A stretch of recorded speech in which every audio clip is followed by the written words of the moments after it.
கேள்வி நேரம் நிகழ்ச்சிக்காக உங்கள் அனைவரையும் அன்போடு வரவேற்கின்றேன். இன்றைய கேள்வி நேரம் நிகழ்ச்சியில் நம்ம என்ன தலைப்பில் வாதிக்க போகிறோம் என்பதை ஒரு படத்தொகுப்பை பார்த்த பிறகு பயணிக்கலாம். எல்லை மீறிய பணப்பட்டுவாடாதான் வருமான வரி சோதனைக்கு காரணமா? தேர்தலை தடுக்க எதிரிகள் சதி என்கிறார் தினகரன். யார் அந்த எதிரிகள்? இயல்பாக நடக்கும் வருமான வரி சோதனைக்கு அரசியல் சாயம் பூசுகிறதா தினகரன் தரப்பு? அதிமுக வெர்சஸ் பாஜக மோதல் அடுத்த கட்டத்தை எட்டிவிட்டதா? பண அரசியலுக்கும் பிண அரசியலுக்கும் நடுவில் சிக்கிக்கொண்டதா ஆர்கே நகர் தொகுதி இடைத்தேர்தல்? இன்னும் பல கேள்விகளுடன் இன்றைய கேள்வி நேரம் பயணிக்கிறது.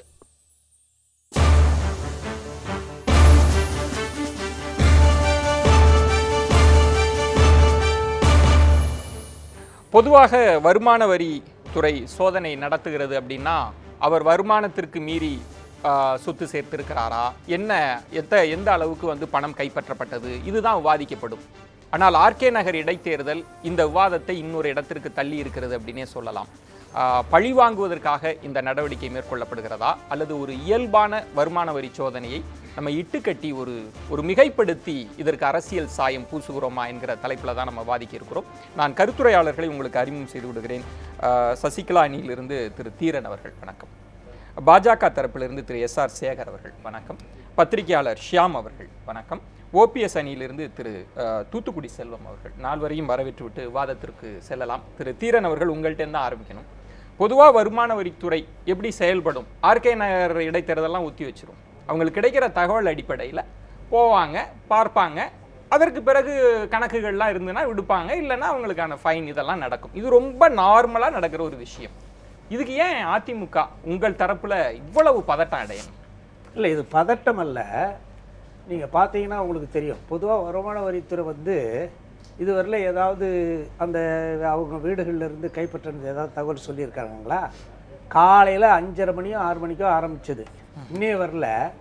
எங்கள் மதிப்பிற்குரிய சுகாதாரத்துறை அமைச்சர் விஜயபாஸ்கர் அவர்கள் சொல்கிறாங்க, எங்கள் பெண்ணை பள்ளிக்கூடத்துக்கு போகிறதுக்கு கூட அனுமதிக்கலை அப்படின்னு சொல்கிறாங்க.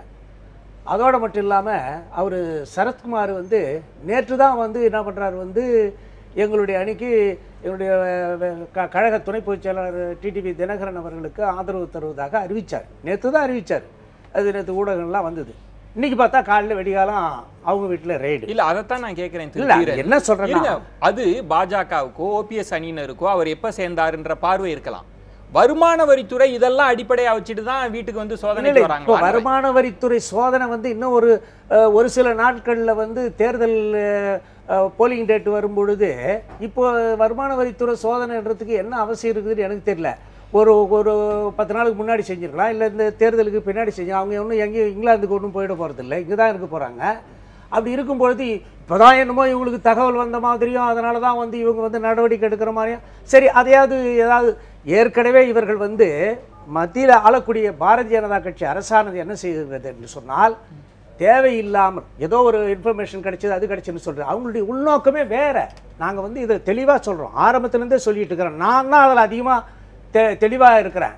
ஏன்னு சொன்னா பாஜக எதிர்ப்புல இல்ல, பாஜகவுடைய உண்மை சொரூபத்தை வெளிக்காட்டுவதிலே நான் தொடர்ந்து தொடக்கத்திலிருந்து நான் உறுதியாகவும் உண்மையாகவும் இருக்கிறேன். திரு தீரன், இப்போ தேர்தல் வருவதனால வருமான வரித்துறையினர் அமைதியாக பார்த்துட்டே இருக்கணும். தேர்தல்லாம் முடிஞ்சு ரிசல்ட் வந்த பிறகு போய் சோதனை போடணும்னு சொல்றீங்க. அவங்களுக்கு என்ன கைப்பற்றினாங்கன்னு சொல்லுங்க. ஒரு 10,000 ரூபாய் கூட இதுல இருந்து எடுக்கல அப்படின்னு சொல்றாரு. அதாவது நான் என்ன கேட்கறேன்னா, இந்த சூழ்நிலையை நீங்க பார்க்கணும். நான் அதுக்காக வருமான வரித்துறைக்கெல்லாம் நாம டைம் ஃபிக்ஸ் பண்ண முடியாது. அவங்களுடைய கடமை. அதை நாங்கள் அது எங்களுடைய இவர் சரத்குமார் கூட அதான் சொல்றாரு, அவங்க கடமையை அவங்க செய்யறாங்க. சரி, நாம கோஆபரேட் பண்ண வேண்டியது நம்முடைய கடமை. ஆனால் பாத்ரூம்லாம் தட்டி ரொம்ப குளிச்சுட்டு இருக்காங்கன்னு சொல்லும்போது கூட அதை பொருட்படுத்தாம இப்படிலாம் நடந்துக்கிறாங்க. இதுதான் எங்களுக்கு மனசுக்கு வருத்தமா இருக்குன்னு சொல்லி அவர் வேதனைப்படுறார். அவர் இன்னைக்கு பிரச்சாரத்துக்கு வர்றதா நேற்றே சொல்லிட்டார், பிரஸுக்கெல்லாம் சொல்லிட்டார். நாளையிலிருந்து 4 நாளுக்கு நான் மதிப்பிற்குரிய டிடிவி தினகரன் அவர்களுக்கு தொப்பி சின்னத்தில் நான் வாக்கு சேகரிக்க போறேன்னு தெளிவா சொல்றாரு. அப்படி சொன்ன பிற்பாடு பாத்தீங்கன்னாக்கா இது நடக்குது. ஆனா பிரச்சாரத்துக்கு போகலான்னு வருமான வரித்துறை சொல்லிட்டாங்களே, போகலான்னு சொல்றாங்க. எப்ப சொன்னாங்க? அவர் இது எழுத்துப்பூர்வமா கொடுத்து நான் இன்னைக்கு அங்கே போயாகணும், பிரச்சாரத்துக்கு போயாகணும், அனுமதிக்கணும் அப்படின்னு சொன்ன போது என்னுடைய மனைவி இருக்கிறாங்க வீட்டில், நீங்கள் எது வேணாலும் நீங்கள் அவங்களோட கேட்டுக்கலாம், என்னுடைய ஃபோன்லாம் கூட கொடுத்துட்டு போயிடுறேன், எல்லாம் இவ்வளவு தெளிவாக சொல்கிறார். அதுக்கு பிறகு கூட வந்து அதுக்கு பிறகு தான் வந்து அவங்க யார்கிட்ட கேட்டாங்கன்னு தெரியல, அப்புறம் கொஞ்ச நேரம் பொறுத்து தான் அனுமதிக்கிறாங்க. ஆக அந்த பிரச்சாரத்துக்கு போக வேண்டிய இது கூட தடைப்படுத்தப்படுகிறது. முதல் கட்டம். அப்ப இதுல தான் உள்நோக்கம் இருக்குன்னு சொல்ல வரேன் நான். வேற என்னன்னா, இது இப்படி எல்லாம் செய்வதன் மூலமாக அனைத்து இந்திய அண்ணா திராவிட முன்னேற்ற கழகத்தினுடைய வெற்றி வேட்பாளர் டிடிவி தினகரன் அவர்களை ஏதாவது தோற்கடிச்சல. ஏன்னா அவங்களுக்கு இதுல தோற்கடிக்கிறது என்ன சார் இருக்கு? ஏங்க என்னங்க ஒரு என்னமோ ஏதோ உங்களுக்கு கிராம மக்கள் மனதில் என்ன தெரியுமா ஒரு எண்ணம் வரும், என்னமோ ஏதோ இருக்குதுப்பா, அதனால தான் மற்றவங்க வீட்டுலாம் விடுறாங்களா பாரு, அப்படி இப்படி இந்த மாதிரி ஒரு அரசியல் புரசலான பேச்சுக்கள் வந்து அதன் மூலமாக இமேஜின். அப்படி பார்த்தா கேண்டிடேட் டிடிவி தினகரன் அவர்கள் வீட்டில் தானே சோதனை நடத்தணும். விஜயபாஸ்கருக்கு சோதனை நடத்துறதுனால டிடிவி தினகரனுடைய வெற்றி வாய்ப்பு எப்படி பாதிக்கப்படும்? அவர் வீட்டுக்கு போயிருந்தா ரைட்டு. இரு டிடிவி தினகரனுடைய வெற்றிக்காகத்தான் எங்களுடைய சுகாதாரத்துறை அமைச்சர் மாண்புமிகு விஜயபாஸ்கர் வந்து அல்லுமங்கலம் அயராது பாடுபட்டுக்கிட்டு இருக்காரு. அதனால வந்து அவங்க வீட்டில் விடுறதுன்னா அப்புறம் அவர் வீட்டில் விட்டானா இவங்க வீட்டில் விட்டானா? திரு எஸ்.ஆர். சேகர் அவர்கள்ட்ட திரு தினகரன் அவர்கள் சொல்லியிருக்கக்கூடிய எதிர்வினை என்பது மத்திய துணைப்படை கொண்டு வருமான வரித்துறையை கொண்டு நீங்க மிரட்டுறீங்க அவங்கள. இல்லை, இப்போ முதல்ல தினகரனுடைய ஸ்டேட்மெண்ட்டை பற்றி இதில் தொலைக்காட்சிகளில் பார்த்தீங்கன்னா சொல்லுவார், எதிரிகள் ஓபிஎஸ் அணியினை வந்து குறி வச்சு தாக்கி அதை தான் முதல்ல சொல்லுவாங்க. விஜயபாஸ்கரும் அவருடைய வீட்டில் சொன்னப்போ ஆவேசமாக ஓபிஎஸ்ஸை தான் அடி மனசுலேருந்து கடுமையாக திட்டுறாரு. திட்டிட்டு எதிரிகள் அது வேண்டுமென்றே செய்கிறாருன்னு சொல்கிறாங்க. இப்போ அதெல்லாம் சொல்லிவிட்டு கடைசியாக ஊறுகாய் போல் பிஜேபியும் சேர்த்துக்கிட்டா தான் சென்ட்ரல் கவர்மெண்ட்லேருந்து வந்திருக்கிற ஐடி ரைடுங்கிறதுனால அப்போ அது ஒரு உருவகமாகும், இல்லைன்னா முழுமை பெறாது. அதனால் அதை சொல்லுகிறார்கள். இப்போ இந்த கான்டக்ட் ஆஃப் த பர்சன்ஸ் யார் ரெய்டு பண்ணார்களோ அவர்களுடைய பிஹேவியர் பார்த்திங்கன்னா, பொதுவாக ஐடி ரெய்டு பண்ணுகின்ற போது என்னென்ன குவாலிட்டிஸ் இருக்கணும் அப்படிங்கிறது அதில் இருக்குது. பொதுவாக ஐடி ரெய்டு பண்ணுகின்ற அசஸிஸ் அவர்கள் எப்படி பிஹேவ் பண்ணணும்னு இருக்குது.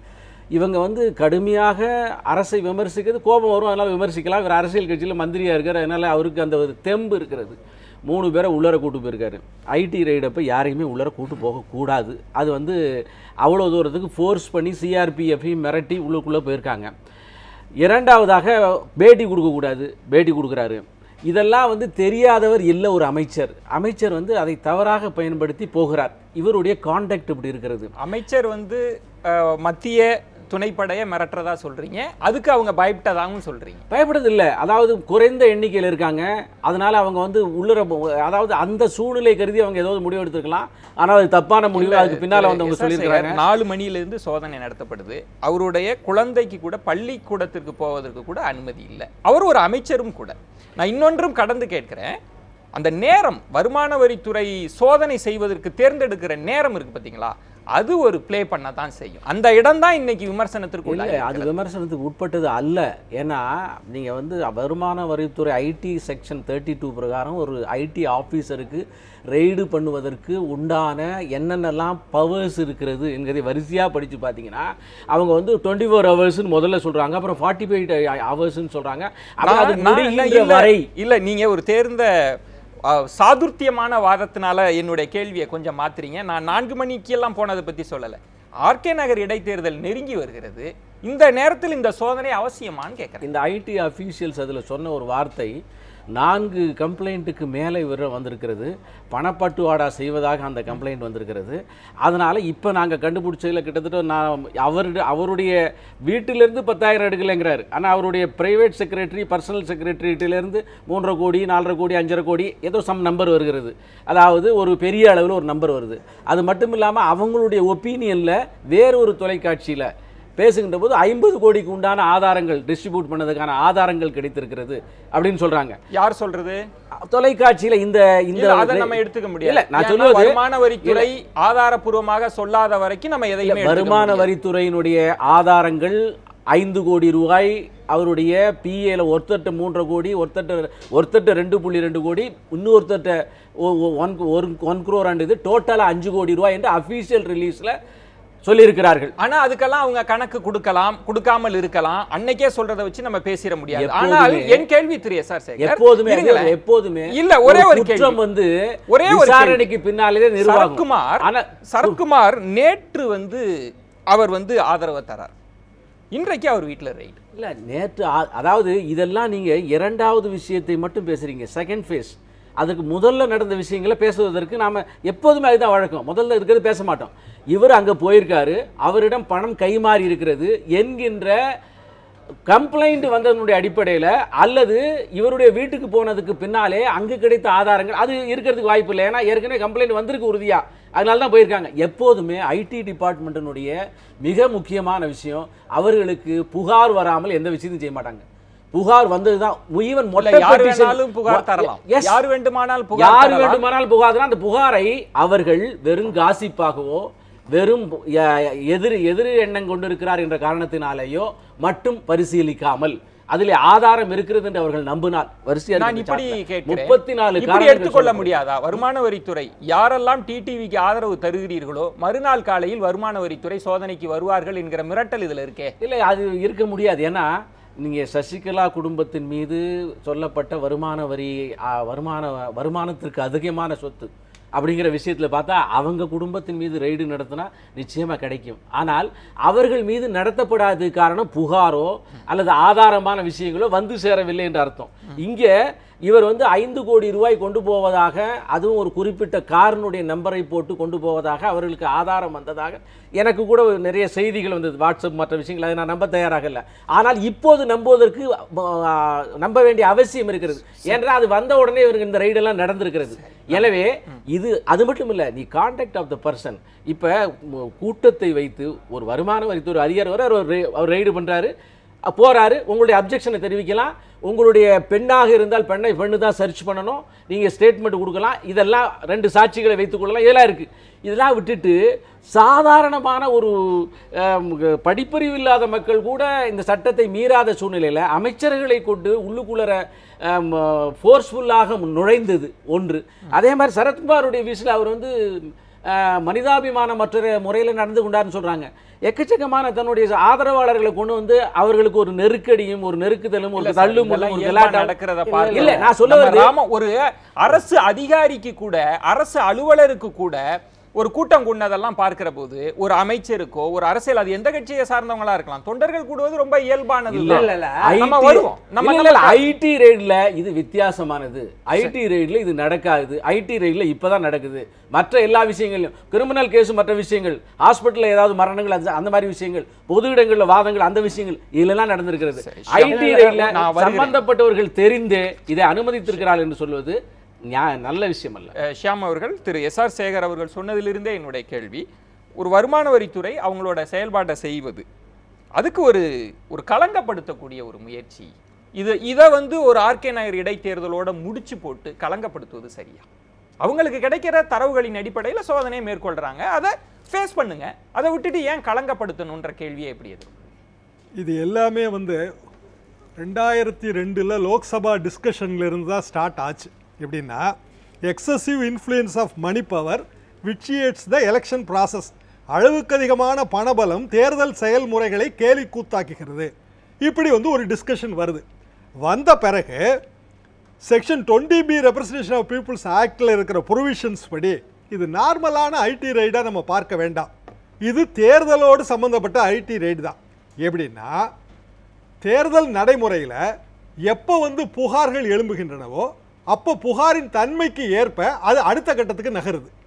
பணம் நடமாடுகிறதுங்கிற புகார் வரும்போது அது இயல்பாக இன்கம் டேக்ஸ் டிபார்ட்மெண்ட்டுக்கு போகுது. தங்கம் நடமாடுதுங்கிற புகார் வந்தால் அது என்ஃபோர்ஸ்மெண்ட் டைரக்டரேட்டுக்கு போகுது. இதில் என்ன சொல்கிறான்னா, carrying cash is not illegal. பணம் வச்சிருக்கிறது இல்லீகல் கிடையாது.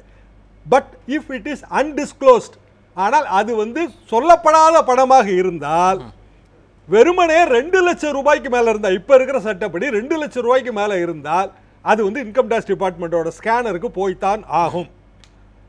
If it is out of foreign exchange அப்போ ஈடிக்கு போய்த்தான் ஆகும். இந்த இடத்துல இது எப்படி நடைமுறைப்படுத்தப்படுதுன்னா, நம்ம இப்படி பார்க்கவே வேண்டியது இல்லை.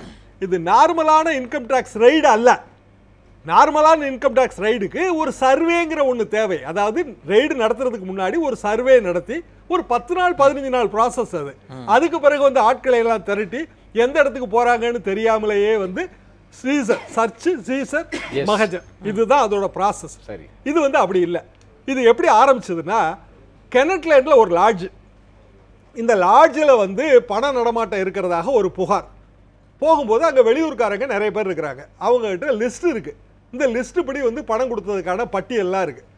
இந்த லிஸ்ட்டை தொடர்ந்து போகும்போது நம்ம அப்சர்வர்ஸ்னு சொல்கிறோம் இல்லைங்களா, இவங்ககிட்ட புகார் போகும்போது அவங்க வந்து இன்கம் டேக்ஸ் டிபார்ட்மெண்ட்டுக்கு டைரக்ட் பண்ணுறாங்க. டைரக்ட் பண்ணும்போது அது வந்து இப்போ யார் வீட்டில எல்லாம் ரைடு நடந்திருக்கோ அவங்க வீடுகளுக்கெல்லாம் போகுது. ஆனால் இதில் ஹைலி டேஞ்சரஸாக என்னை போன்ற பத்திரிகையாளர்கள் பார்க்குறது என்னன்னா, நமது எம்ஜிஆர் மருத்துவ பல்கலைக்கழக துணைவேந்தர் வீட்டுக்கு இது எப்படி போச்சு? இல்லை, எங்கெல்லாம் பணப்புழக்கம் இருப்பதாக, எங்கிருந்தெல்லாம் பணம் டிஸ்ட்ரிபியூட் ஆகுதுன்ற சந்தேகம் இருக்கோ அங்கெல்லாம் போவாங்க. அப்போ விஜயபாஸ்கர் வீட்டில் அந்த சந்தேகத்தை நான் ஏற்றுக்கிறேன். இல்லை வந்து XY அவரோட பொலிட்டிக்கல் PA இதெல்லாம் ஓகே.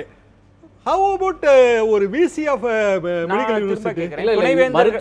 அந்த கேள்வி பதில் வாங்கிறோம். இல்ல, ஒரே ஒரு கேள்வி. ஆம்புலன்ஸ்ல கூட தேர்தல் ஆணையர்கள்லாம் சொல்லுவது வந்து எவ்வளவு விதவிதமாக பணத்தை கடத்துறாங்கன்றதெல்லாம் பிரமிப்பாக சொல்கிறார்கள். அவங்களுக்கு ஒரு சஸ்பிஷன் இருக்கலாம், யார்கிட்ட பணம் இருக்கலாம்னு அங்க போறாங்க. சரி, இப்போ வந்து ஒரு முன் உதாரணத்துக்கு போறேன். என்னன்னா, இதே மாதிரி அஸ்ஸாம்ல வந்து சில வருடங்களுக்கு முன்னாடி நடந்து ஒரு மினிஸ்டர், ஸ்டேட் மினிஸ்டர், நம்ம விஜயபாஸ்கர் மாதிரியே வந்து ஒரு ஸ்டேட் மினிஸ்டர் வீட்டில் ரைடு நடந்து எல்லாம் பிடிச்சி அஸ்ஸாம் தேர்தலே அது ரொம்ப நாரி கேலி கூத்தாக்கி பல பிரச்சனைகள் எழுந்துருச்சு. தேர்தல்லாம் முடிஞ்ச பிறகு வந்து அந்த ரெய்டு நடத்தின அஃபிஷியல்ஸுக்கு சீசர் போகுது. என்னன்னா மெமோ போகுது. என்னன்னா, நீங்க வந்து ப்ராப்பர் ப்ரொசீஜரையே கடைப்பிடிக்காம வந்து ரெய்டு நடத்திட்டீங்க, தவறு. ஏன்னா இது வந்து நார்மல் ரெய்டு கிடையாது. எலெக்ஷன் டைம்ல நீங்க ரெய்டு நடத்தும் போது இன்னென்ன ப்ராசஸ் கடைப்பிடிக்கணும். நம்பர் 1, எலெக்ஷன் கமிஷனோட அப்ரூவல் வாங்கி இருக்கணும். ECI, கவர்மெண்ட் ஆஃப் இந்தியா இதெல்லாம் வாங்கலன்றீங்களா? தெரியல, அதெல்லாம் நமக்கு வந்து அவர்கள் சொல்லட்டும், அவர்கள் சொல்லுவார்கள். அவர்கள் முடிச்ச உடனே தான் சொல்லுவாங்க. இல்ல, நம்ம பேசுவோம். திரு தூத்துக்குடி செல்வம், உங்களுடைய முதல் கட்ட பார்வையாக இந்த வருமான வரி சோதனை நீங்க எப்படி பார்க்கிறீங்க? மிக சரியானது.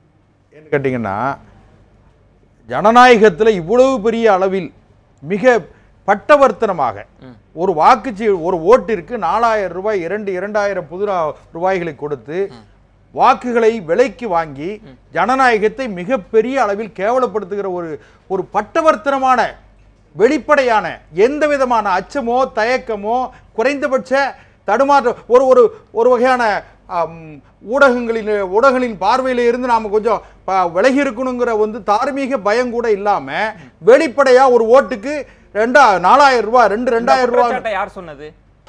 எல்லா ஊடகங்கள்லயும் இருக்கு. எல்லா ஊடகத்துல அது மட்டும் சொல்லலையே, இருங்க, அது மட்டும் சொல்லல. பிரதான கட்சிகள், இந்த 3 தரப்பினரை தாண்டிய கட்சிகள், பாஜக உட்பட நீங்களும் கொடுத்ததா சொல்றாங்களே? இல்ல, நிச்சயமா கிடையாது. ஒரு எஃப்ஐஆர் வந்து எங்க மரியாதைக்குரிய அண்ணன் OPS அவர்களை சார்ந்த மரியாதைக்குரிய அண்ணன் மதுசூதனனை ஆதரிக்கக்கூடிய யாராவது ஒருத்தர் கொடுத்தாலும் ஒரு எஃப்ஐஆர் இருக்கட்டும். இல்ல, எஃப்ஐஆர் விவாதத்துல மன்னிப்பு. நீங்க தார்மீக நெறின்னு சொன்னதுனால பாஜக தரப்பு இன்னும் கூட நாம் தமிழர்ல இருந்து நீங்க வரவேற்ற தீபா அணியிலிருந்து கூட என்ன சொன்னாங்கன்னா, இவர்கள் எல்லோரும் பணம் கொடுக்கறாங்க, நீங்களும் கொடுக்கறீங்கன்னு சொல்றீங்க. இப்ப நான் கேக்குறேன், ஒரு விஷயம், உங்களுக்கும் வருமான வரி சோதனை பண்ணணுமா? நடத்தட்டும்னு சொல்றேன். அது ஏன் நடத்தல? அது வேற. நீங்க அதெல்லாம் ஏன் நடத்தலன்னு நான் கேக்குறேன். ஒரு ஆதென்டிகேஷன் வந்து நான் இன்னும் சொல்ல போனீங்கன்னா, அதிகாரபூர்வமான தகவல் வருமான வரித்துறைக்கு கிடைத்திருக்குமானால் நிச்சயமா எங்கள்கிட்டயும் சோதனை பண்ணிருப்பாங்க. சோதனை பண்ணட்டும். பாஜக சொல்கிறதே நீங்களும் பணம் டிஸ்ட்ரிபியூட் பண்றீங்கன்னு. ஒன்னு கேளுங்க, பாஜக போற போக்குல சொல்லிட்டு போயிருக்கலாம், எல்லாரையும் சொல்லணும்ங்கறதுக்காக சொல்லி இருக்கலாம். ஒருவேளை பாஜக பாரதிய ஜனதா கட்சி இடத்துல எங்கள் மீதும் ஏதாவது ஆதாரபூர்வமான குற்றச்சாட்டு இருக்குமானால் அது வருமான வரித்துறையாக இருக்கட்டும், எந்த துறையா இருக்கட்டும், நாங்களும் அந்த விசாரணைக்கு உட்படுத்தப்பட வேண்டும். நாங்கள் தயாரா இருக்கோம்.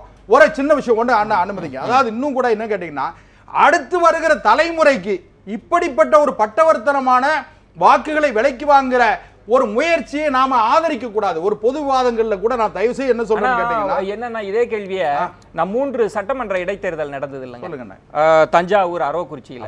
அப்ப நம்ம பணம் பற்றி தான் பேசணும், ஆனா நீங்க ஒரு நிலைப்பாடு எடுத்து இன்னும் கூட ஒன்னு சொல்றேன். அப்ப நீங்க வேற ஒரு நிலைப்பாடுல பேசுனீங்க. அப்ப நான் கேள்வி கேட்டேன், ஒன்னு சொல்றேன். அதே ஸ்டாண்டர்ட் நான் எடுத்தேன், நீங்க அப்ப எடுக்கல. அரவக்குறிச்சி ஆகட்டும், தஞ்சாவூரா இருக்கட்டும், திருப்பரங்குன்றமா இருக்கட்டும், 3 தேர்தலிலும் இதே போன்று பணம் எல்லை தாண்டி பணத்தை விநியோகிக்கிறார்கள், பணத்தை விநியோகித்து வாக்குச்சீட்டில் வாங்குறாங்க குற்றச்சாட்டு பேர்ல தேர்தலை ஒத்தி வச்சாங்க. மறுபடியும் தேர்தல் நடந்தது.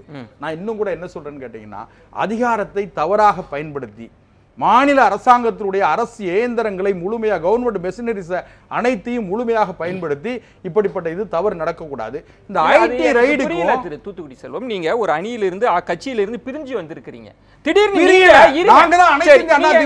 இருங்க அதுக்குள்ள நம்ம போயிட வேண்டாம். ஆனா திடீர்னு ஒரு மாரல் ஸ்டாண்ட நீங்க எடுத்தது இன்னொன்னு கேளுங்க. நீங்க இடைத்தேர்தல்ல நீங்க தலைமையேற்று ஓபிஎஸ் அவர்கள் உங்க அணி தலைவர் தலைமையேற்ற இடைத்தேர்தல்ல பண புகார்கள்லாம் இருக்கு, பணப்பட்டுவாடா புகார்லாம் நாங்க அந்த விசாரணைக்கு எங்களை உட்படுத்திக்கிட்டோமா இல்லையா? திரு எஸ்.ஆர். நான் ஒண்ணு சொல்றேன். இந்த ஒரே ஒரு இது மட்டும் இந்த வருமான வரி சோதனை பொறுத்த வரைக்கும் நீங்க என்ன விஷயம்னு கேட்டீங்கன்னா, இன்றைக்கு தான் செய்யணும், ஏன் செய்யக்கூடாது, ஏன் தேர்தல் நேரத்தில் அவசரமா செய்யணுங்கிறதெல்லாம் கட்டாயம் கிடையாது. வருமான வரித்துறைக்கு நம்பத்தகுந்த தகவல் கிடைத்து ஆதாரங்கள் கிடைத்து அதன் அடிப்படையில் சோதனை பண்ணியிருக்காங்க. இன்னும் கூட 5.5 கோடி ரூபாய் பிடிச்சிருக்காங்க. 5.5 கோடி ரூபாய் மரியாதைக்குரிய சுகாதாரத்துறை அமைச்சர் விஜயபாஸ்கருடைய உதவியாளர் அரசியல் இருக்கிறதுனால நீங்க வருமான வரித்துறை சோதனை நம்ம அரசியல்வாதிகள் மட்டும் இல்ல, நடிகர்களை பார்க்கிறோம், நகைக்கடை அதிபர்களை பார்க்கிறோம்.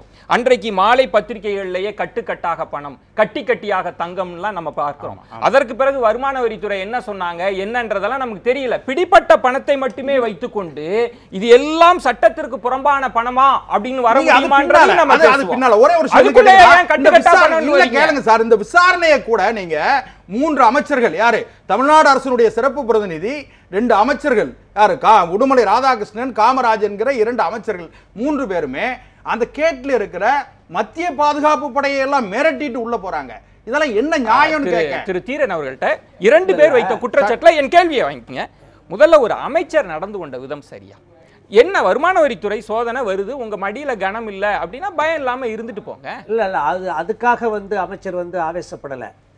தன்னுடைய மகளை பள்ளிக்கு அனுப்புவதற்கு கூட அவர்கள் அனுமதிக்கவில்லை என்று சொன்ன பிறகுதான் குழந்தை இப்போ ஸ்கூலுக்கு போகிறதுல அதில் என்னங்க உங்களுக்கு வந்துட போது, நான் இருக்கிறேன், இருக்கிற வீட்டில் இருக்கிறவங்க எல்லாம் இருக்கிறாங்க அப்படின்னு சொல்லும் பொழுது இவங்க அதை அனுமதிக்கவே இல்லை.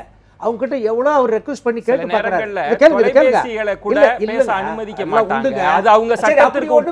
கைப்பற்றலையே. நீங்க அப்படியே நான் ஒண்ணு இருந்தா கூட சொல்லலாம், நீங்க 20க்கும் மேற்பட்ட இடங்கள்ல அவருக்கு சம்பந்தப்பட்ட இடங்கள்ல நண்பர்கள் வீடு உறவினர் வீடுலாம் பண்ணீங்க போனீங்கன்னு சொல்றாங்க.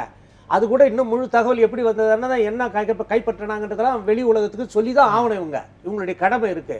நான் என்ன கேட்கறேன்னாக்கா அது என்ன பன்னீர்செல்வம் பாஜகவுக்கு மட்டும் அந்த வருமான வரித்துறை இதெல்லாம் எப்படி கரெக்டா? அதாவது வருமான வரித்துறை ஆதாரபூர்வமாக எதுவும் சொல்லலன்னு நம்ம பேசிட்டு இருக்க இந்த நேரத்தில் முக்கிய செய்தி வந்திருக்கிறது. கிட்டத்தட்ட விஜயபாஸ்கர் வீட்டிலிருந்து 89 கோடி ரூபாய் மதிப்புள்ள ஆவணங்கள் கைப்பற்றப்பட்டிருக்கிறது. எங்க ஒரு அமைச்சருடைய வீட்டுல 89 கோடி ரூபாய் ஆவணம்னா யாருடைய ஆவணம்? சாதாரணமான யாருடைய ஆவணம்? அது யாருக்கான ஆவணம்ன்றது அதெல்லாம் தெளிவா சொல்லணும் இல்ல. அது அவருக்கான ஆவணம் எப்படி நீங்க சொல்லுவீங்க? அப்ப நீங்க நடந்து கொண்ட விதத்தில் எல்லாம் உங்களுக்கு எந்த பிரச்சனையும் இல்லங்க. இருங்க, ஒரு வருமான வரித்துறையை தன்னுடைய இது மாதிரி சொல்லுதா? வருமான வரித்துறை ரெய்ட்ல வீட்டுல இருக்கிற பிள்ளைகளை கூட இது பண்ண கூடாது, பாத்ரூம் கதவு தட்டி குளிச்சு ஒரு பெண் அதிகாரி ஹராஸ் பண்ணப்படுறார், கம்ப்ளைன்ட் கொடுக்கறாங்க வருமான வரித்துறை அதிகாரி. பெண் அதிகாரி இப்போ ராம்மோகன் ராவ்ல ரெய்டு நடந்தது இல்ல, அப்ப அதிமுகவினுடைய நிலைப்பாடு என்ன? நான் கண்டிச்சதுன்றது இல்ல, இதே போலதானே இருந்தது. ஏன் உங்களுக்கு பாதிப்புன்னோனே இவருடைய பாருங்க, அவங்க பையன் வீட்டுல தாங்க சீஷர் இது எல்லாம் இருக்கு, இவருக்கு அவருக்கு அந்த இதுவே கிடையாது, அந்த அழைப்பானையே கிடையாது. அப்படி இருக்கும்போது வேணும்னு என்ன பண்ணாங்க, தொலைவரை எல்லாம் தேடி கண்டுபிடிச்சாங்களே, என்ன சொன்னாங்க, என்ன இது பண்ண? அதாவது ஒரு மாநில அரசுடைய ஆளுநரோ அல்லது முதலமைச்சரோ அல்லது அங்க இருக்கக்கூடிய உள்துறை அமைச்சரோ அல்லது டிஜிபியோ அல்லது போலீஸ் கமிஷனரோ யாருக்கிட்டையுமே எதுவுமே சொல்லாம திடுதிப்புன்னு வீட்டில் பையன் பேரில் இருந்த புகாருக்கு அவர் வீட்டில் ரெய்டு பண்ணாங்க. சரி, அதை கூட அது அவங்களுக்கு அதிகாரம் இருக்கு பண்ணாங்கன்னு. ஆனால் எதுக்கு செக்ரட்டேரியட்ல இது பண்ணாங்க?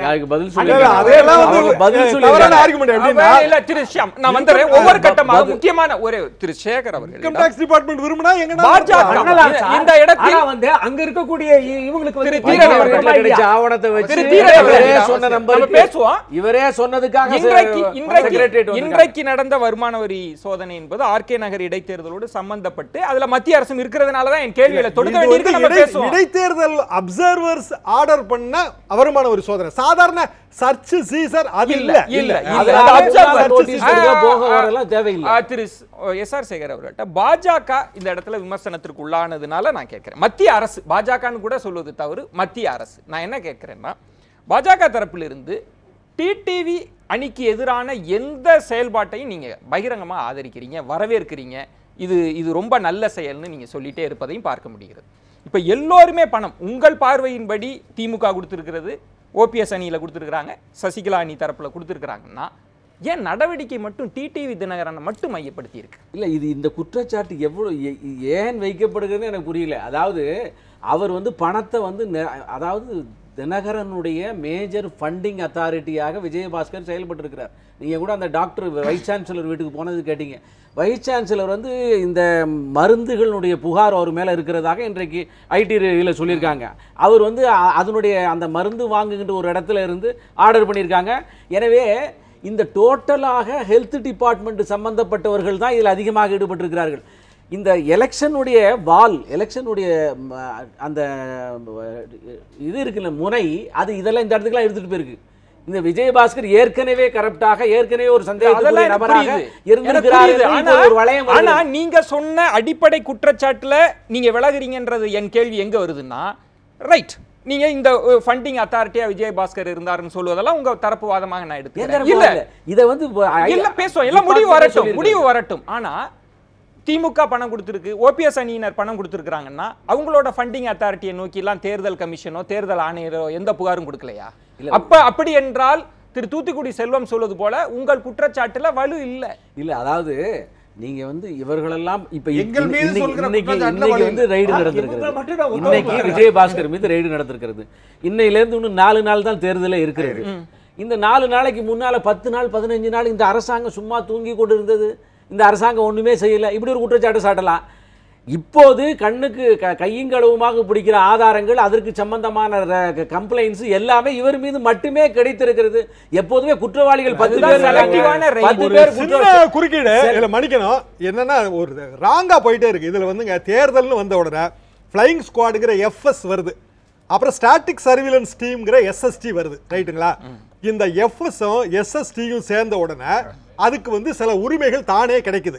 இதுக்கு காரணம் என்னன்னா, ஜூலை 2012 சுப்ரீம் கோர்ட் ரொம்ப தெளிவா கொடுத்துருக்குது. 2 லட்சம் கூட இல்ல, 50,000 ரூபாய்க்கு மேல ரொக்கம் இருந்தாலே எஸ்எஸ்டியும் எஃப்எஸும் இன்டர்வீன் பண்ணலாம்னு சொல்லுது.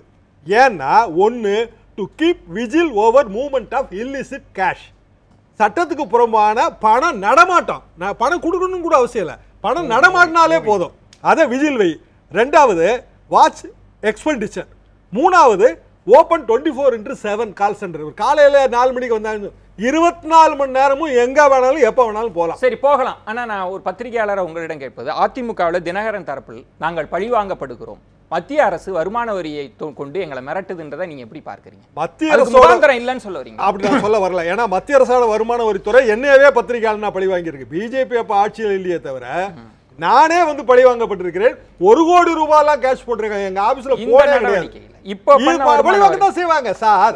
மத்திய அரசாங்கம் தான் டெல்லி சுல்தான், ரைட்டுங்களா? நம்ம எல்லாம் கப்பங்கட்டுற சிற்றரசர்கள். இந்த சிற்றரசர்கள்லாம் திடீர்னு பேரரசர் ஆகணும்னு முயற்சி பண்ணா சுல்தானுக்கு கோபம் வரதான் செய்யும். இதை இவங்க எதிர்பார்த்திருக்கணும். சுல்தான் இந்த நடவடிக்கை எடுப்பாருன்னு இவங்க எதிர்பார்த்திருந்திருக்கணும். எதிர்பார்க்கல. ஆனால் நான் இதை எப்படி பார்க்கறேன்னா, இந்த நாட்டில் தேர்தலில் பணப்புழக்கம் அறவே ஒழிப்பதற்கு இப்படி ஒரு சண்டமார்தமான ஒரு அதிரடியான நடவடிக்கை நடந்தால் 2 கையும் கூப்பி தொழலாம். ஆனால் சிற்றரசர்கள் இதே மாதிரி செஞ்சுக்கிட்டே இருக்கணும், பார்த்துக்கிட்டே இருக்கணும்.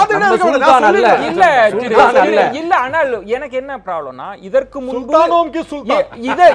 முன்பு ரொம்ப பிரதானமாக நீங்கள் குற்றம் சாட்டிய திமுக இருக்கு, அவங்களும் பணம் கொடுத்ததாகத்தான் எல்லா கட்சிகளும் சொன்னாங்க. குற்றம் சுமத்துறது மாற்று தரப்புல இருந்து, ஓபிஎஸ் அணியில் இருந்தும், ஏன் குறிப்பாக டிடிவி தினகரன்? இதுதான் என் கேள்வி. இப்ப நான் விஜயன்ட்ட திமுக மீது நாங்கள் ஸ்கேனர் போட்டிருக்கிறோம், அவர்கள் விரைவில் பிடிபடுவார்கள், ஓபிஎஸ் அணியை மட்டும் நாங்கள் விட்டு வைக்க மாட்டோம், அவர்களும் இதே வளையத்துக்குள் வந்து விட்டார்கள், 24 மணி நேரத்தில் ஓபிஎஸ் அணி பிடிபடுகிறார்கள், 32 மணி நேரத்தில் திமுக மாட்டுவார்கள். இப்படி எல்லாம் நான் வசனம் பேசி அது வெளியே போய் அப்புறம் அவங்க பிடிபடாம போய் இப்படி எல்லாம் வேண்டாம். அவர்கள் தவறு செய்தால் அவர்களுக்கு இதே சின்ன கேள்வி நான் கேட்கிறேன். எஸ்ஆர் சேகராஜுக்கு மட்டும் பதில் சொல்லிட்டோம். பணம் தானே இவங்க பிடிபடுறாங்க. தேசிய கொடி அவமதிக்கப்படுகிறது. Insult to national honours act யாரு? மத்திய அரசாங்கம் எடுக்க வேண்டிய நடவடிக்கை. தேசிய கொடி போர்த்தப்பட்ட ஜெயலலிதா மாதிரியான ஒரு உருவ பொம்மை சவப்பட்டி அரசியல் அங்க நடக்குது. அது பிரதான கேள்வியாகவே நான் வைத்திருக்கிறேன். ஏன்னா நான் கட்டாயம் பேசுறேன். ஆனா இந்த சுற்றுல நான் முடிக்கிறதுக்கு முன்னாடி உங்களிடம் ஒரே கேள்விதான். இப்போ ஒரு வருமான வரி சோதனை அப்படின்னோடனே இந்த தரப்பே மோசமானது அப்படின்னு நீங்க சொல்றீங்க. இதே வருமான வரித்துறை சோதனைக்கு உட்பட்ட நத்தம் விஸ்வநாதன் உங்க அணியில தானே இருக்கிறாங்க. அதை ஸ்டாலின் அவர்கள் சொல்லியிருக்கிறாங்க. அன்புநாதன் அவருக்குமான சேகர் ரெட்டிக்குமான என்கொயரி process தானே சார். அதுக்கு முன்னாடி நீங்க எப்படி முடிவு வந்தீங்க? நான் என்ன சொல்றேன், என்கொயரி நடக்கணும். நீங்க எப்படி முடிவுக்கு வந்தீங்க? நான் இப்போ என்ன சொல்றேன்னா, இன்றைக்கு 89 கோடி ரூபாய்க்கான சொத்துக்கு மதிப்புள்ள சொத்துக்களுக்கான ஆவணம் பிடிபட்டிருக்கு. ரெண்டாவது, அவருடைய தனி உதவியாளரிடத்துல இருந்து 5 கோடி ரூபாய்க்கு மேல கேஷ் பிடிச்சிருக்காங்க. லட்சுமி லாட்ஜுங்கிற கெனட்லேண்ட்ல இருக்கிற எக்மோர் கெனட்லேண்ட்ல இருக்கிற லட்சுமி லாட்ஜில் இருந்து தான் ஆர்கே நகருக்கு பணப்பட்டுவாடா அனைத்துமே விஜயபாஸ்கர் மூலமாகத்தான் நடந்திருக்கிறது என்று ஆதாரபூர்வமாக வருமான வரித்துறைக்கு தகவல் கிடைத்திருக்கிறது.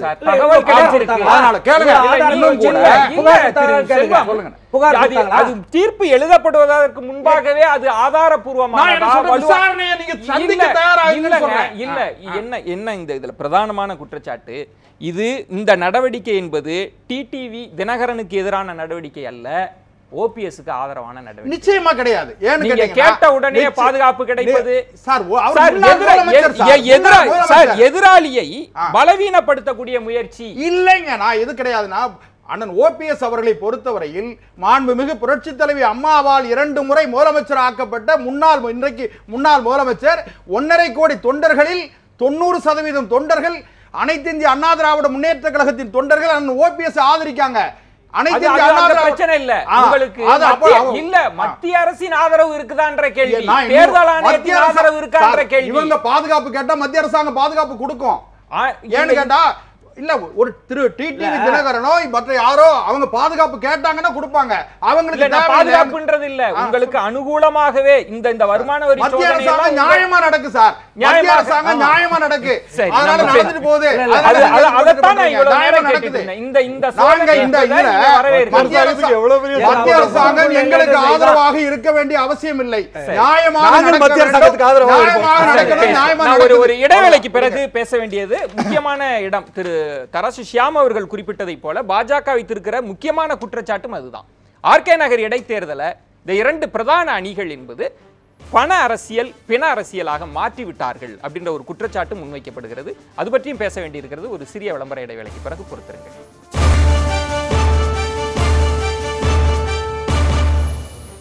மீண்டும் கேள்வி நேரம் நிகழ்ச்சிக்கு உங்களை வரவேற்கின்றேன். இன்று நடைபெற்ற இந்த வருமான வரித்துறை சோதனை, அதற்கு அரசியல் சாயம் பூசப்படுகிறதா அல்லது இயல்பாக நடந்த நடவடிக்கையா? இதற்கும் ஆர்கே நகர் இடைத்தேர்தலுக்கும் ஏதேனும் சம்பந்தம் இருக்கிறதா? இது தொடர்பாக தான் நம்ம பேசிட்டு இருக்கோம். நம்ம தொடர்ந்து பேசலாம்.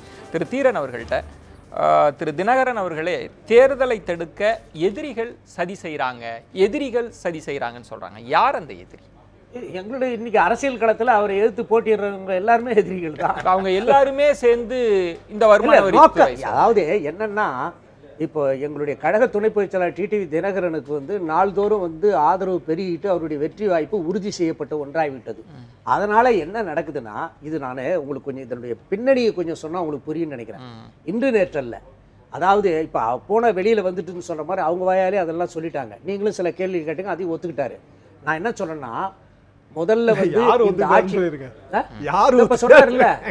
அதாவது முதல்ல இந்த ஆட்சி தொடரக்கூடாது, இது இது ஆயிடணும் அப்படின்னு சொல்றதுக்காக தான் என்ன பண்ணாங்க, கூத்தூரில் போய் அடிச்சு வச்சுக்கிட்டு இதெல்லாம் பண்றாங்க, போறாங்க வராங்கன்னு அப்படிலாம் சொன்னாங்க.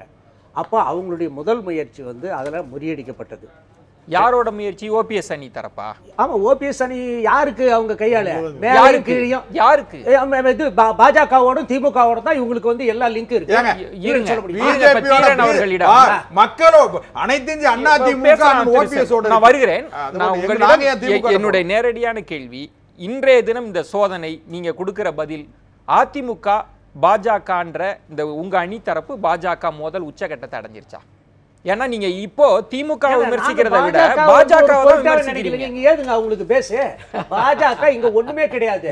நாங்க எதுக்கு சொல்ல வரோம்னா, அதாவது தன்னால் முடியாததை ஏதாவது ஒருத்தரை கருவியா பயன்படுத்தி செய்யறது பாஜகவுடைய வாடிக்கை. நான் இன்னும் கூட சொல்றேன், அந்த நம்பிக்கையில்லா தீர்மானம் தோத்து போச்சா? அடுத்து வந்து இவங்க வந்து என்ன பண்ணாங்க, வந்து சின்னத்தை முடக்கணும்னு நினைச்சாங்க, முடக்கிட்டாங்களா? அதெல்லாம் முன்கூட்டியே சொல்லியே செய்யறாங்க. யார் கருவி? இதெல்லாம் எங்களுக்கு சந்தேகம். வருமான வரித்துறை அவங்களோட கருவியா நீங்க பாக்குறீங்களா? ஏங்க இது என்னங்க, நான் ஒரே ஒரு கேள்வி கேட்கறேன். நிதின் கட்கரி இவங்க கட்சியில் இன்னைக்கு வந்து நெடுஞ்சாலைத்துறை அமைச்சராக இருக்கிறாரு. அவர் ஐக்கிய முற்போக்கு கூட்டணி அரசில் அவருடைய தொழிற்சாலையில் வந்து இது விட்டதுக்கு வருமான வரித்துறை ரெய்டு விட்டது என்ன சொன்னாரு? அரசியல் பழிவாங்க நடவடிக்கைன்னு சொன்னாரு. அப்ப மத்திய அரசாங்கத்தினுடைய கைப்பாவையா வருமான வரித்துறை செயல்படுத்துன்னு அவங்க கட்சி சார்ந்த நிதின் கட்கரியை சொல்லல. அதனால இவங்களுக்கு ஒரு நீதி எங்களுக்கு ஒரு நீதியா? இது வந்து இந்த நேரம் இல்ல இந்த நேரம் எப்படிப்பட்ட நேரம்? தேர்தல் நேரம் ஆச்சு. இல்லன்னு ப்ரூவ் ஆனதுக்கு அப்புறம் நீங்க சொல்லுங்க. டோட்டலா ஒரு குற்றச்சாட்டு கூட இல்லன்னு ப்ரூவ் ஆச்சு. அதுக்கப்புறம் இப்ப நீங்க சொல்லுங்க இல்லன்னு அப்புறம் ப்ரூவாது ப்ரூவ் அவர் சொன்னாரா இல்லையா? மத்திய அரசாங்கம் வருமான வரி இல்லாத சொல்றீங்க. இல்ல வருமான வரித்துறையை பயன்படுத்தி மத்திய அரசாங்கம் எங்களை பழிவாங்குறதுன்னு சொன்னாரு. பத்திரிகை ஸ்டேட்மெண்ட் எல்லா கட்சிகளும் வருமான வரித்துறை சோதனையை எப்படி எதிர்கொண்டிருக்காங்கன்றதை நம்ம பார்த்திருக்கிறோம். ஆனால் திரு எஸ்.ஆர். சேகர் தெளிவா சொல்றேன், வருமான வரித்துறை சோதனை செஞ்சது தப்பு அது இதெல்லாம் நாங்க சொல்லவே வரல. ஆனால் இவருடைய நோக்கம் வந்து அதிமுகவை மிரட்ட வேண்டும் என்பதற்காக அல்லது வேறு ஏதாவது. எனக்கு ஒரே ஒரு திறன், நீங்க இந்த இடத்தில் மத்திய அரசை பாஜகவை குற்றம் சுமத்துறதுனால நான் கேட்கிறேன். அவங்க ஓபிஎஸ் அவர்களுக்கு ஆதரவும் கொடுக்கல. அவங்க ஒரு கேண்டிடேட்டே போட்டு தான் நின்றுட்டு இருக்கிறாங்க. நீங்க மீண்டும் மீண்டும் தொடர்ச்சியாக ஓபிஎஸ் அவர்களை சாதகமாக போடலன்னா பட்டவர்த்தனமா தெரியும். ஏங்க இது உலகத்துக்கே தெரிஞ்ச உண்மைங்க. யாரால அவர் இயக்கப்படுறாரு, எப்படி இயக்கப்படுறாருன்றதெல்லாம் வந்து சாதாரண பாமரன் கூட சொல்றான். ஏன்னா எப்பொழுது இவர்கள் வந்து அம்மாவுடைய அந்த இறப்பை வந்து கொச்சைப்படுத்தி இதையெல்லாம் வந்து ஒரு அரசியல் அம்மாவுடைய மரணத்தை எல்லாரும் கேக்குறாங்க, நாடே கேக்குது, சந்தேகப்படுறாங்க. எனக்கு எந்த சந்தேகமும் இல்லைன்னு சொன்னவர் தான் ஓபிஎஸ். அப்படி இருக்கும்போது அப்புறம் நீங்களே எதுக்கு ஒரு சந்தேகத்தை மக்கள் சந்தேகப்படுறாங்க? அப்போ அதாவது இதுதான் வதந்தின்றது. எப்படின்னா அவர் கூட இருந்தவரே சொல்றாரு பாரு அப்படின்ற மாதிரி. ஆனா எல்லாம் இருந்துட்டு 60 நாளுக்கு மேல வந்து அம்மா இறந்த பிறகு அவர் தான் முதலமைச்சர். ஒரு கருத்து அண்ணன் தீரனுக்கு மட்டும் சொல்ல விரும்புறேன். இப்ப வந்து அதாவது வெறும் பணபலத்தினால் மட்டுமே வெற்றி அடைந்து விட முடியும். குறிப்பாக வாக்காளர்களுக்கு பணம் கொடுத்து. இப்போ இதுக்கு ஆதாரம் இருக்குது, ஆதாரம் இல்லையா, நீங்கள் வந்து இப்படியெல்லாம் குற்றச்சாட்டக்கூடாது, இதெல்லாம் சாதாரணமான விமர்சனங்கள். நான் வந்து நேற்றைக்கும் இன்றைக்கும் 38வது வார்டு ஆர்கே நகரில் 26, 27வது பூத் அந்த தெருவில் 2 நாளைக்கு வேலை செஞ்சேன். எங்களுடைய தொண்டர்கள்லாம் சொன்னாங்க, ஆனால் பணம் மழை மாதிரி போயிதுன்னு. நான் போய் வீடு வீடாக பார்க்கும்போது ஒரு தெரு, ஒரு சாதாரணமான ஒரு 700 மீட்டர் 600 மீட்டர் இருக்கக்கூடிய ஒரு தெருவில் 3 இடங்களில் வீடுகள் வாடகை எடுத்து 10 பேர் இவங்க உட்காந்துருக்காங்க. வீடுகள் எல்லாம் பேட்ச் போட்டுருக்காங்க விசிட்டடுன்னு. பணம் வந்து லிஸ்ட் வச்சுட்டு கையெழுத்து வாங்கி பண்ணப்பட்டு யாரும் உட்காந்துருக்க இவங்களுடைய எனக்கு எனக்கு ஒன்று மட்டும் புரியல. எனக்கு ஒரே ஒரு கேள்விதான். ஆர்கே நகர் இடைத்தேர்தலில் டிடிவி அணியினர் மட்டும்தான் பணம் கொடுக்குறாங்க. அவங்க தான் பண அரசியல் செய்யறாங்க, வேற யாருமே செய்யல. அதுதான் உங்க தரப்பு இல்ல. நான் என்ன சொல்ல வரேன், இப்ப நீங்க இது ஓபிஎஸ் அணியினரோ திமுகவே கொடுக்கவில்லை என்று சொல்லவில்லை. ஆனா எக்ஸ்பிளிசிட்டாக மிக தைரியம், அந்த தைரியம் தான் நீங்க பிடிபட்டிருக்கிறார்கள். இல்ல அவங்க கொடுத்தாங்கன்றீங்களா? இல்ல ஓபிஎஸ் அணி கொடுத்தாங்கன்றீங்களா? இல்ல ஓபிஎஸ் அணி வந்து லிஸ்ட் எல்லாம் போட்டு ரெடியா வச்சிட்டாங்க. இல்ல குடுத்ததாக இல்ல திரு எஸ்.ஆர். சேகர், திரு எஸ்.ஆர். சேகர் உங்க மாநில தலைமை இல்ல 1000 ரூபாய் முதல் தவணையாகவும் இனிமேல் பொருளாகவும் அதே மாதிரி திமுக எந்த லெவல்ல போறதுன்னு ஒரு மினிமம் அமௌண்ட்டை கொடுத்து அடுத்தது இவர்கள் கொடுத்ததற்கு அதிகமாக. ஆனா இதுலயே பாருங்களேன், அவங்க சொன்ன குற்றச்சாட்டுல ஒரு உண்மை. திமுக மினிமம் லெவல்ல கொடுத்துட்டாங்க, இவங்க கொடுக்கறதா திட்டம் போட்டுருக்காங்க. அப்படி இல்ல, திரும்ப சொல்றேன், 1000 ரூபாய் முதல் தவணையா 1000 ரூபாய் முதல் தவணையா கொடுத்துட்டாங்களா? ஆமா, முதல் தவணையாக ஓபிஎஸ் தரப்பு கொடுத்தாங்க. அதுல அவர்களும் எழுதியிருக்கிறார்கள் வெளிப்படையா. இவங்க டிடிவின்னு போட்டு நம்பர் போட்டுருக்காங்க, பாக்ஸ் போட்டு. அவங்க ஓபிஎஸ் போட்டு பாக்ஸ் போட்டுருக்காங்க வீட்டுல. அதை போட்டோகிராஃபோட காமிக்க ஒவ்வொரு வீடாக.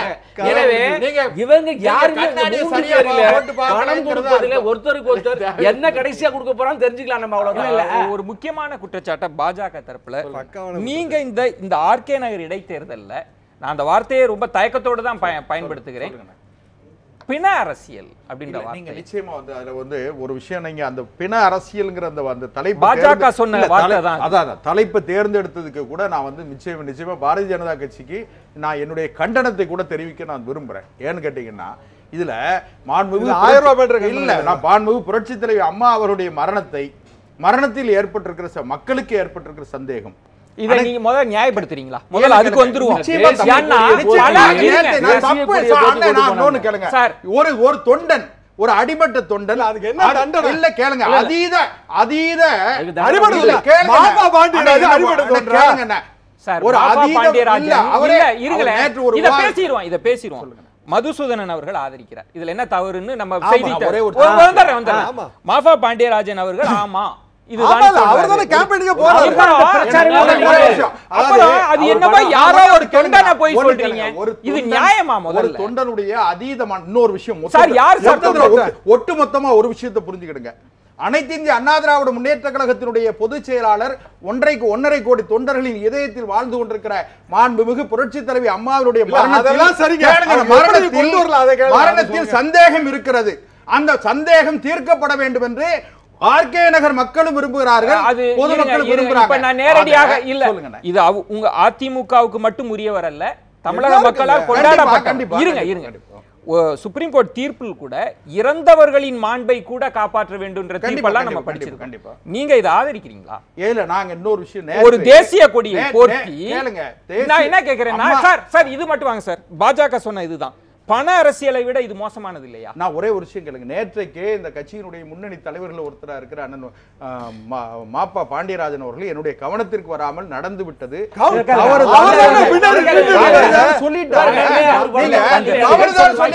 தவறுங்கன்னு சொல்லிட்டாங்க.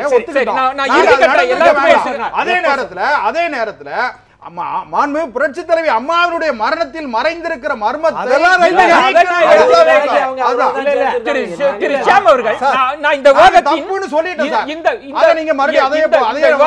இந்த விவாதத்தின் தொடக்க புள்ளிக்கே நான் திரும்ப என் கேள்வியை கொண்டு வருகிறேன்.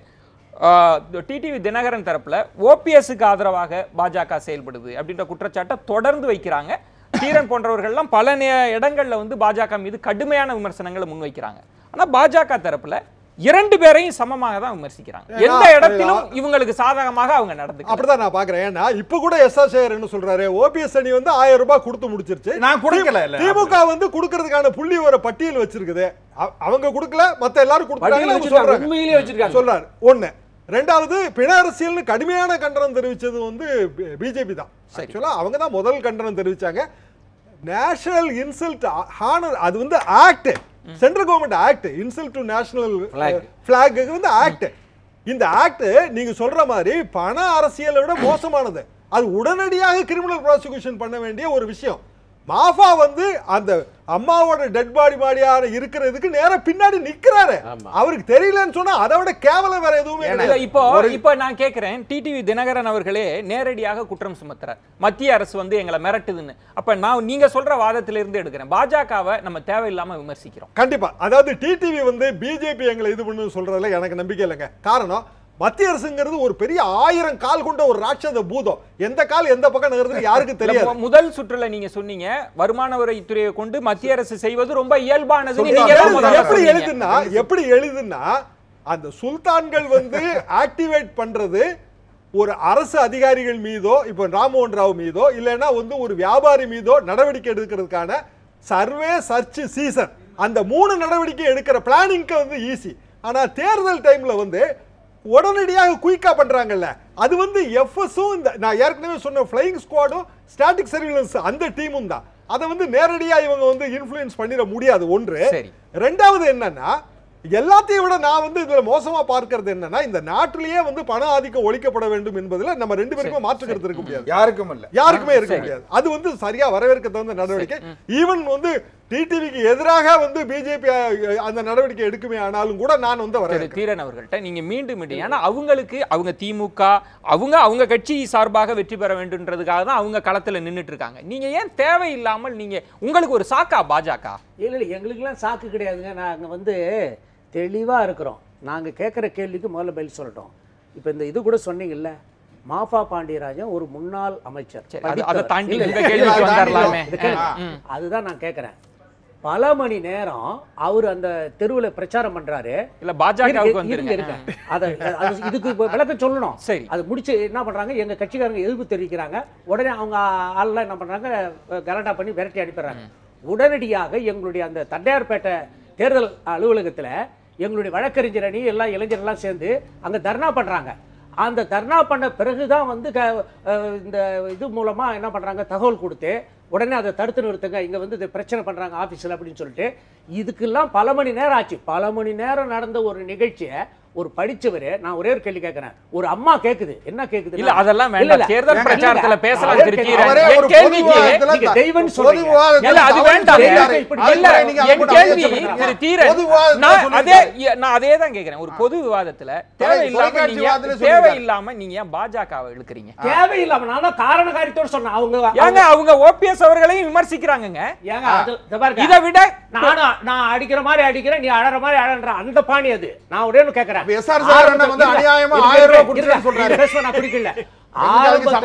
பாஜக வந்து எங்களை வந்து நீங்க ஒண்ணு சொல்ற கேட்டுங்க, இந்த வழக்கினுடைய தீர்ப்பு கடந்த செப்டம்பர் மாதம் வரணும், இப்ப வருது, நல்லா யோசனை பண்ணுங்க. அவங்கள வர பொதுச் செயலாளர் வரக்கூடாதுன்னு தடுக்க பார்த்தாங்க, அடுத்து முதலமைச்சர் ஆவறதை தடுக்க பார்த்தாங்க, முடியல. அதுக்கு அடுத்து பார்த்தாக்கா பழனிசாமியை வந்து மெஜாரிட்டியை வச்சு நாங்க மோடி அவர்கள் இல்ல காரணகாரியம் என்ன இருக்கு? நீங்க மோடி அவர்கள் கடுமையான உழைப்பின் மூலமாக இந்த வெற்றி கிடைச்சது நீங்களும் தான் பாராட்டுறீங்க, தினகரன் அவர்களும் தான் பாராட்டு கடிதம், உங்களை மட்டும் ஏன் எதுக்கணும்? இருங்க, நான் அதான் ஒண்ணு வரேன். ஹெச் ராஜாவும் தமிழிசை சவுந்தரராஜனும் சின்னத்தை முடக்கிடுவாங்கன்னு எப்படி அவங்களுக்கு ஜோசியமா? ஆக இவங்க என்ன பண்றாங்க, என்ன ஆக்ஷன் அவங்க சொல்றாங்களோ பாஜக பிரதிநிதிகள் தலைவர்கள், அது அப்படியே நடக்குது. ரெண்டு பேரும் அடிச்சுக்கிட்டு பொதுச் செயலாளருக்கு இன்னென்ன ரூல் இருக்கு இன்னென்ன ரூல் இல்லைன்னு சொல்லி ரோட்டுக்கு வந்து முடிய புடிச்சுக்கிட்டு அடிச்சு உருண்டு பிரிஞ்சு போனதுக்கு அப்புறம் இது பாஜக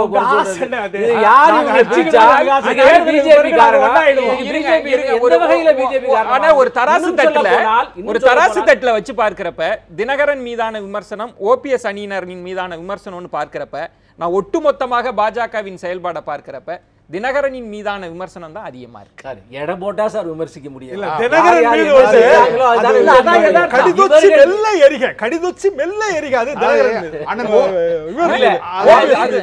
அதாவது இவர்கள் அண்ணன் ஒத்துக்க மாட்டாரு, அவங்க தான் ஒரிஜினல் அதிமுகம்பாங்க.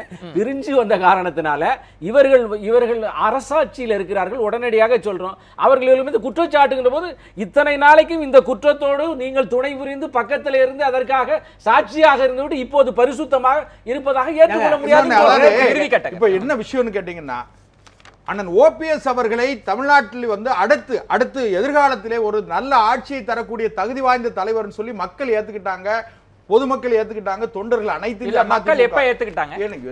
அவங்க முதலமைச்சர் நகர்ல என்ன பிரச்சனை இரட்டை மின்விளக்கு சின்னத்துல அண்ணன் மதுசூதனன் வெற்றி பெற்று விடுவாருங்கிறதுக்காக தான், அந்த பயத்துல தான் இவங்க இவ்வளவு தூரம் வந்து யாரு பிஜேபி சரி, மரியாதைக்குரிய பேராசிரியர் தீரன் சரி. இப்ப ஒரு தர்க்கமா கேக்குறேன், நீங்க தான் வெற்றி பெறணும்னா பாஜக உங்கள் மீதானே கடுமையான நடவடிக்கை எல்லாம் எடுக்கணும். அபாண்டமான குற்றச்சாட்டு, நாங்க பணத்தை நம்பவில்லை, மக்களுடைய வாக்குச்சீட்டை நம்புகிறோம், இரட்டை மின்விளக்கில போட்டியிடுறது மீண்டும் பிரச்சாரமா மாத்திட்டீங்க. ஷியாம் அவர்களிடம் ஒட்டுமொத்தமாக ஆர்கே நகர் இடைத்தேர்தல்ல இந்த நடவடிக்கை வருமான வரி சோதனை வெறும் வருமான வரி சோதனைன்னு மட்டும் பார்க்க முடியுமா, அல்லது தினகரன் தரப்புல சொல்வது மாதிரி நாங்கள் வெற்றியின் விளிம்புல இருக்கிறோம் அதனால் எங்களுக்கு எதிராக இப்படி நடவடிக்கைன்னு பார்க்கணுமா? வெற்றியின் விளிம்புல இருக்கிறவங்க ரொம்ப உற்சாகமா அறிவாலயத்துல தூங்கிட்டு இருக்கிறாங்க, இவங்க தான் உண்மையாவே சண்டை போட்டுட்டு இருக்கிறாங்க. பிராக்டிகலி ஸ்பீக்கிங் வந்து டிடிவிக்கு எதிரான நடவடிக்கைங்கிற அந்த வாதத்துல எனக்கு உடன்பாடு இல்லை. காரணம் என்னன்னா, ஏற்கனவே நான் பல முறை சொன்ன சுப்ரீம் கோர்ட் ஆர்டர்கள் இதெல்லாம். ஆக இந்த நாட்டில் வந்து பணப்புழக்கம் பெருமளவு தேர்தலில் கட்டுப்படுத்தப்பட வேண்டும் என்று எதிர்பார்க்கிற எல்லாருமே இதை வரவேற்கத்தான் செய்யணும், வேற வழி கிடையாது. ஆனால் பிஜேபிக்கு இதுல அஜெண்டா இருக்கா இல்லையாங்கிற கேள்வியை நீங்க வச்சீங்கன்னா, மறைக்கப்பட்ட நிகழ்ச்சி நிரல் இருக்கா இல்லையான்னு வச்சீங்கன்னா இருக்கு. ஏற்கனவே அவங்க சொல்லிட்டாங்க, 2 கழகமும் இல்லாத தமிழகம்னு சொல்லிட்டாங்க. அதனால போட்டி வந்து இந்த 2 அதிமுகவும் 3வது 4வது இடம், 1ம் 2ம் திமுக சரி. 4 பேருக்கும் என்ன நேரமின்மை, புது கருத்து வேண்டாம். புது கருத்து எல்லாம் கிடையாது. அதாவது இந்த தேர்தலில் வந்து பணம் கொடுத்து நாங்கள் வெற்றி பெற வேண்டிய அவசியம் இல்லைன்றதை எங்களுடைய கழக துணை பொதுச் செயலாளர் டிடிவி தினகரன் தெளிவாக சொல்லிட்டாரு. ஏன்னா நாங்க அந்த தொகுதிக்கு 57,000 வீடுகள் கட்டித்தரோம்னு சொல்லி இப்படி நல்ல சரி, வாக்குறுதி புதுசா பிரச்சாரம் அவர் எம்எல்ஏ தான் ஆக போறாரு, முதலமைச்சர் இல்லைன்னு வேற சொல்றாங்க. எம்எல்ஏவால எல்லாம் கட்டித்தர முடியாது. கிராமத்துல இருக்கிற சாதாரண குப்பம் கூட நம்பாத உங்களுடைய தேர்தல் அறிக்கை மாதிரி இவர்களெல்லாம் நடவடிக்கை எடுக்கிறது மூலமாக 50,000 ஓட்டுல ஜெயிக்கிறோம், இன்னும் ஒரு 10,000 ஓட்டு சேர்த்து 60,000 ஓட்டு வித்தியாசத்துல ஒரு கொப்பி சின்னத்துல